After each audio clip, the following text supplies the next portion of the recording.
करते हैं और हमेशा भुवर अखाड़ा का वीडियो अब जो है समाज में दिखाने का कार्य करते हैं।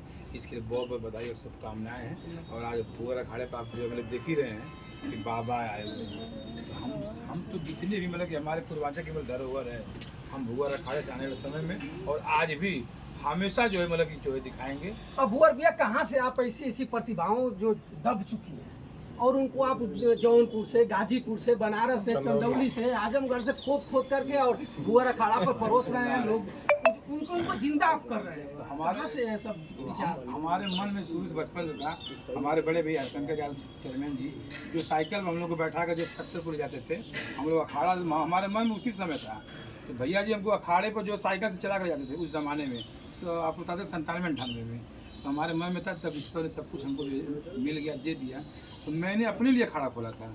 फिर मुझे बाद में लगा कि मुझे लोगों के लिए अखाड़ा खोलना चाहिए, तो और समाज से, जनता से बहुत प्यार मिला तो मैंने अखाड़ा खोला। और बहुत सारी शुभकामनाएँ हैं देशवासियों की जो है कि हमको अखाड़े में इतना मान सम्मान मिला कि आज पूरे उत्तर प्रदेश, बिहार, पूरे देश में राज कर रहा है भुवर अखाड़ा। मित्रों मैं बता दूं कि जिस नाल को 90 केजी के नाल को उठाने में कोई कंधा के नीचे रह जा रहा है, कोई कंधा के ऊपर ले जा रहा है और भुवर भैया के पूरे परिवार को लोग उसको उठा देते हैं। तो इसको जरूर आप मानिएगा कि पूरे फैसिलिटी में रहते हुए भुवर भैया का परिवार मेहनत करता है। उसी लहजे में देखिए जो इस अखाड़े से और जिस परिवार से चेयरमैन साहब हैं, मैं उनसे आपसे मिलाऊंगा।